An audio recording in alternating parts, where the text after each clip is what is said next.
Hey everyone, and welcome to your Java tutorial on variables. As you can see, I have Visual Studio Code pulled up and our Hello World program at the ready. I'm going to begin by deleting our Hello World instruction, and I'm going to start a comment, and I'm going to write in here the first question that I'm trying to answer, and that is, what is a variable? So a variable is a memory location that can store data. And so at its most fundamental level, that's all a variable is. So now let me create an example variable for you to show you the structure of variables in Java. And we've seen these briefly in previous tutorials, like kind of here and there. In this video, I'm just going to get a little bit deeper into them. So I'll create a variable that stores my age. I'm 34, so I'm going to need a variable for a number, and I'm going to choose the integer data type, and I'm going to call our variable age. Okay, awesome. So this is, at its most fundamental level, a variable declaration. So I'll write in basic variable declaration, and I'm going to type in format here. And so the basic variable declaration format is you're going to have a data type followed by the variable name followed by a semicolon. And that's what you see here.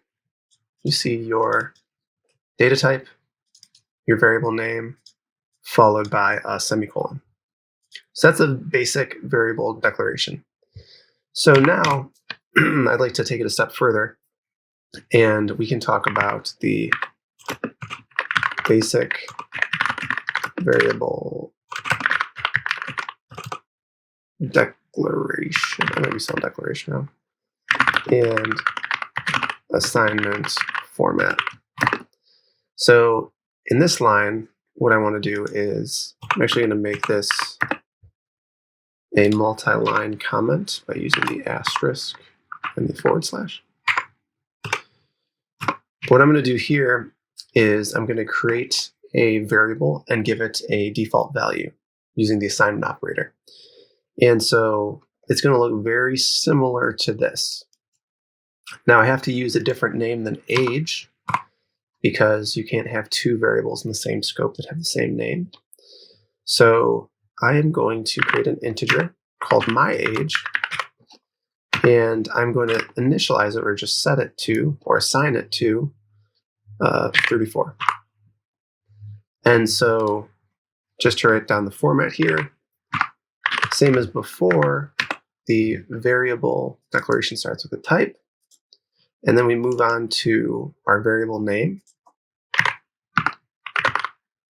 Now, instead of having a semicolon which ends the instruction, we now have the assignment operator. And what that does is that it allows us to put a value into our variable.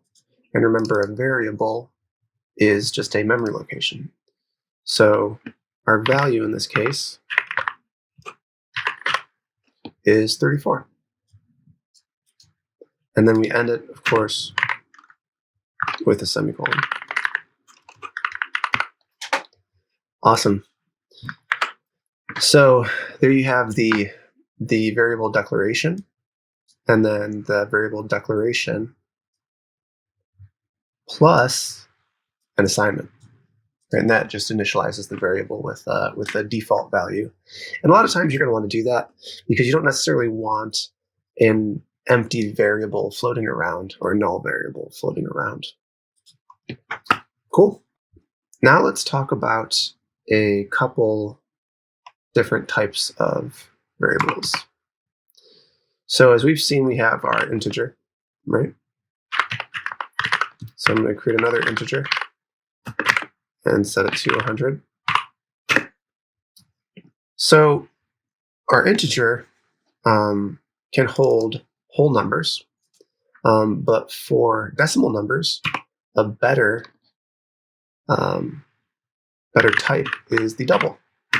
So doubles can hold, decimal numbers, and they're the preferred way to hold a decimal number. Now, an integer has a maximum value, right? So remember, a variable is a memory location. And so when we define an integer variable, we're telling the computer, hey, we need enough space to store a number. But obviously numbers can get very, very high or very, very low if they're negative. So the computer needs to have a set, highest and lowest value set for each of these number data types. And so for the integer, the max value is 2 to the 31st power minus 1. And the lowest value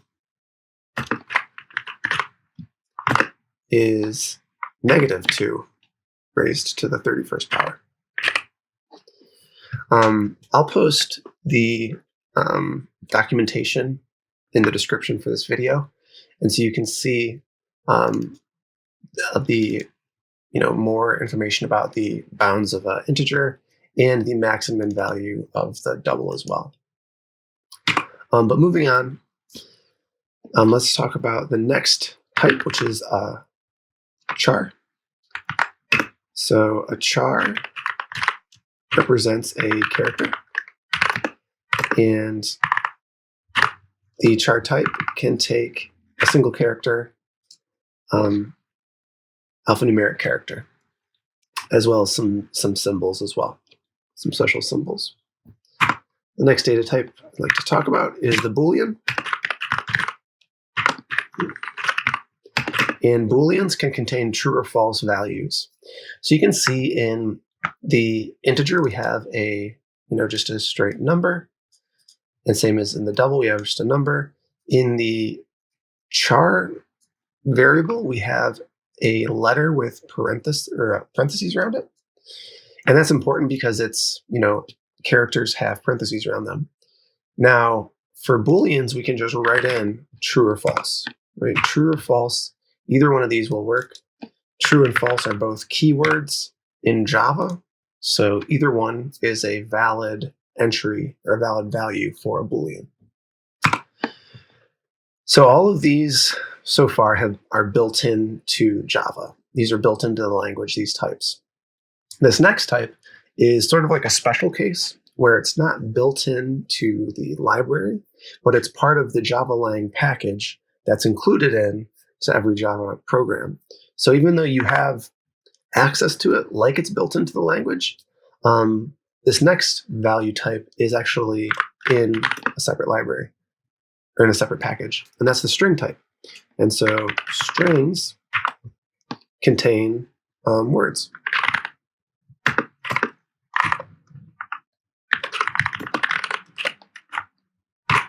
So whereas a character can take one letter, a string can take a series of letters and spaces and other special characters and numbers. So here are our 5 probably most common data types, and these are the example this is an example of how you would create a variable and give it an initial value. Something worth noting here is that Java is a statically typed language, meaning that for each of these types, each one can only, like an integer can only take an integer. A double can only take a double. A char can only take a char. So, for example, if I try to put this hello there string inside of a Boolean, we're going to get an error here. See the red squiggly?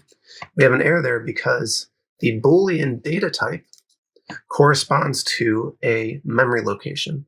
that memory location has a certain size and is formatted only to take Booleans.